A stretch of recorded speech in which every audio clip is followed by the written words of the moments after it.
Welcome back guys to another video of class 12th accountancy NPO. In our previous video we have discussed the income and expenditure account. Income और expenditure account कैसे बनाना है, क्या उसकी steps हैं, क्या वो होता है, इस बारे में हम लोगों ने देखा था।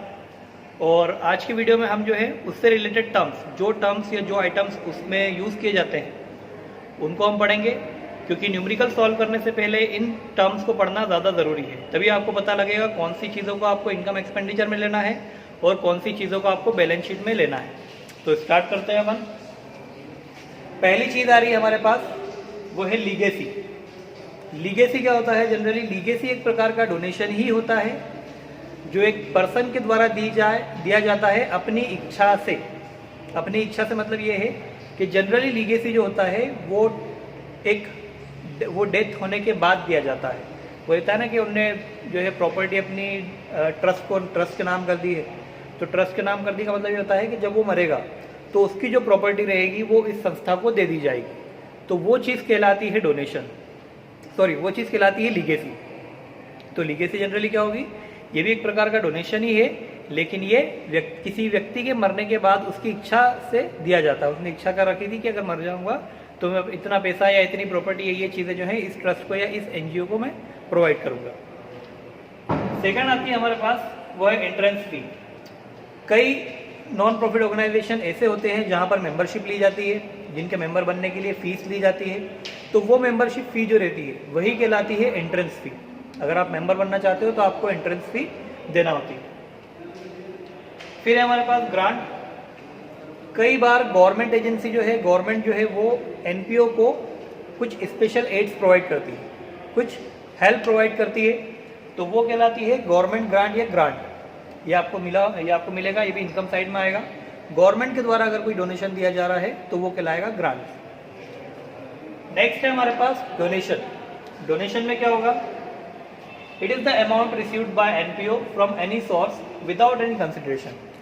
बिना किसी चीज के कंसिडरेशन के, मतलब बिना किसी चीज के बदले के, अगर कोई व्यक्ति या कोई संस्था उस एनपीओ को कुछ पैसा दे रही है या कुछ अमाउंट दे रही है या कुछ भी चीजें दे रही है बिना किसी कंसिडरेशन के, तो वो कहलाएगा डोनेशन, दान। ये दो प्रकार का होता है। पहला जो रहेगा वो होगा जनरल डोनेशन, जो बिना किसी पर्पस के दे दिया जाएगा कि बस ये अमाउंट हमारी तरफ से ले लो। और दूसरा जो डोनेशन होगा वो होगा स्पेसिफिक डोनेशन। स्पेसिफिक डोनेशन किसी एक स्पेसिफिक पर्पस के लिए दिया जाता है। फॉर एग्जांपल ये स्पोर्ट्स कोर्ट है, स्पोर्ट्स कोर्ट में बेसबॉल बनाने के लिए, बेसबॉल का या बास्केटबॉल ग्राउंड बनाने के लिए डोनेशन दे रहे हैं। तब यहाँ पर उस डोनेशन का पर्पस बताया गया है कि ये बास्केटबॉल ग्राउंड बनाने के लिए ही दिया जा रहा है, तो वो होगा हमारा स्पेसिफिक डोनेशन। डोनेशन में आपको दो बातें याद रखनी है। पहली ये है कि जो जनरल डोनेशन होगा, जो सिर्फ दे दिया जाता है, कोई पर्पस नहीं होगा जिसका, वो इनकम और एक्सपेंडिचर अकाउंट में लिखा जाएगा, मतलब उसकी एंट्री इनकम और एक्सपेंडिचर में लिखी जाएगी। लेकिन जो स्पेसिफिक डोनेशन है, जो किसी पर्पस के लिए दिया जा रहा है, वो इनकम और एक्सपेंडिचर अकाउंट में नहीं आएगा, वो बैलेंस शीट में आएगा। ये आपको याद रखना है कि स्पेसिफिक डोनेशन बैलेंस शीट का आइटम है, इनकम एंड एक्सपेंडिचर में नहीं आएगा, और जनरल डोनेशन जो है वो इनकम और एक्सपेंडिचर अकाउंट में आएगा। Then fifth we have life membership fee. कई बार क्या होता है, जो एनपीओ के जो मेंबर्स होते हैं वो जब मेंबरशिप जब ज्वाइन करते हैं तो एंट्रेंस फी देते हैं उनको ज्वाइन करने की, और उनकी मंथली या ईयरली या क्वार्टरली कुछ भी एक टर्म बना रहता है जिसके अनुसार उन्हें अपने पेमेंट का फीस जो है वो चुकानी पड़ती है। तो कुछ मेंबर ऐसे रहते हैं जो बार बार फीस नहीं देना चाहते, वो एक बार लाइफ टाइम मेंबरशिप फी दे देते हैं कि ये पेमेंट रखो, ये लाइफ टाइम मेंबरशिप के लिए काम आएगा। तो वो फी जो रहती है वो लाइफ टाइम मेंबरशिप होती है, ये लाइफ टाइम मेंबरशिप फी होती है। और ये लाइफ टाइम मेंबरशिप फी भी जो है, लाइफ मेंबरशिप फी, ये भी इनकम और एक्सपेंडिचर अकाउंट में नहीं आएगी, ये आएगी आपकी बैलेंस शीट में लाइबिलिटी साइड। ठीक है, क्योंकि लाइफ टाइम है, वो आने वाले सालों के लिए भी दे दी गई है, तो आने वाले सालों के लिए दे दी गई, लेकिन हम इनकम एक्सपेंडिचर में सिर्फ करंट ईयर की लेते हैं, इस कारण से इसको बैलेंस शीट में रखा जाता है, लायबिलिटी साइड। नेक्स्ट है हमारे पास ऑनोरेरियम। ऑनोरेरियम मतलब the amount to honour someone.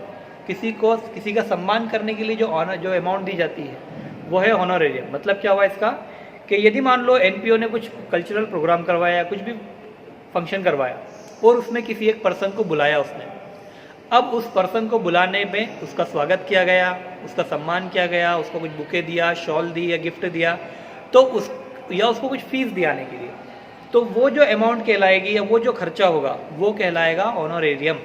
ठीक है, तो मतलब एनपीओ में अगर कोई व्यक्ति को हम बुला रहे हैं और उसका सम्मान कर रहे हैं, उसमें जो खर्चा आ रहा है वो आएगा आपका ऑनरेरियम में। ठीक है, ओके। तो नेक्स्ट देखते हैं अपन, the next item we have is subscription. जो लास्ट और इम्पोर्टेंट आइटम आता है जो कि इनकम एक्सपेंडिचर में यूज़ किया जाता है, इनकम एक्सपेंडिचर में रिकॉर्ड किया जाता है, वो होगा हमारा सब्सक्रिप्शन। ये हर क्वेश्चन में आपको दिया हुआ रहेगा और यही सबसे ज़्यादा एडजस्टमेंट होंगे। सब्सक्रिप्शन क्या है? It is an amount payable by members for renewal of membership periodically. जैसे मेंबर्स जब ज्वाइन होते हैं एनपीओ के अंदर, तो उनको एक तो एंट्रेंस फी देना पड़ती है ज्वाइन होने के लिए।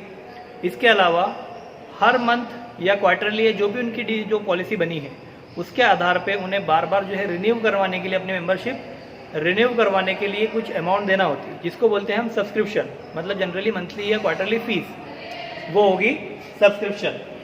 तो सब्सक्रिप्शन एक रिकरिंग नेचर की होती है, मतलब हो सकता है किसी का सब्सक्रिप्शन बाकी हो या किसी ने एडवांस सब्सक्रिप्शन दे दिया हो, लेकिन क्योंकि इनकम और एक्सपेंडिचर अकाउंट में हमें सिर्फ करंट ईयर से रिलेटेड चीज़ें लिखना है, तो इस कारण से हमें सब्सक्रिप्शन में थोड़ा सा एडजस्टमेंट करना होगा। तो देखते हैं हम कैलकुलेशन ऑफ सब्सक्रिप्शन, कैसे हम सब्सक्रिप्शन को कैलकुलेट करेंगे।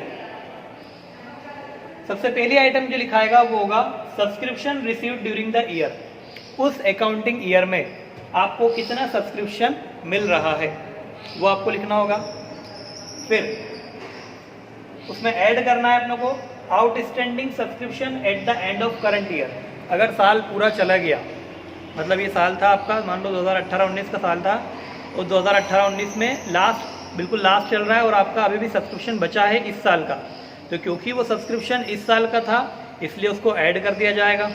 ठीक है, बचा हुआ है, देना बाकी है लेकिन इसी साल का है, इसलिए वो हम ऐड कर देंगे। ऐड प्रीपेड और advance subscription at the beginning of current year और at the end of previous year, या फिर इस साल के शुरू होने से पहले ही सब्सक्रिप्शन दे दिया गया कि ये मेरा सब्सक्रिप्शन लीजिए एडवांस में, तो क्योंकि वो एडवांस दे रहा है लेकिन है इसी साल का, या फिर पिछला वाला साल जब खत्म हुआ था तो खत्म होते टाइम पे उसने सब्सक्रिप्शन दिया था कि मेरा एडवांस अगले साल का भी दे रहा हूँ मैं, तो वो एडवांस दिया उसने लेकिन है तो करंट ईयर का, तो उसको भी हम ऐड कर देंगे। इसी तरह से outstanding subscription at the beginning of current year, अगर उसने पिछले साल का सब्सक्रिप्शन इस साल दिया है, पिछले साल का सब्सक्रिप्शन इस साल अगर दिया है, क्वेश्चन में लिखा हुआ है सब्सक्रिप्शन आउटस्टैंडिंग और इस साल में, मतलब वो इस साल का नहीं, वो पिछले साल का था, शुरुआत में लिखा हुआ है बिगिनिंग ऑफ द ईयर, साल की शुरुआत में अगर कोई सब्सक्रिप्शन बाकी है मतलब वो पिछले साल का बाकी है, तो पिछले साल का सब्सक्रिप्शन है तो उसको अपन माइनस कर देंगे। प्रीपेड और advance at the end of current year, current year के एंड में, आखिरी में अगर वो एडवांस दे रहा है, अब क्योंकि करंट ईयर के लास्ट में दे रहा है और एडवांस दे रहा है तो इस साल का तो नहीं होगा, वो आने वाले साल का होगा, तो आने वाला साल जब आएगा तब लेंगे, तो वो भी हम लेस कर देंगे। तो ये चार चीज़ें आपको याद रखना है कि इस साल का आउटस्टैंडिंग है तो वो ऐड करना है, इस साल का अगर पहले एडवांस मिल चुका है तो वो भी आपको ऐड करना है, पिछले साल का अगर आउटस्टैंडिंग है तो वो आप माइनस करोगे, और आने वाले सालों का अगर एडवांस दे दिया गया है तो वो भी आप माइनस करोगे, क्योंकि हमें सिर्फ इस साल का ही सब्सक्रिप्शन लेना है। तो ये इस टाइप से हमारी लास्ट में जो फाइनल अमाउंट रहेगी जो हमें सब्सक्रिप्शन में शो करनी है वो निकल आएगी। That's all for today, thank you, have a nice day.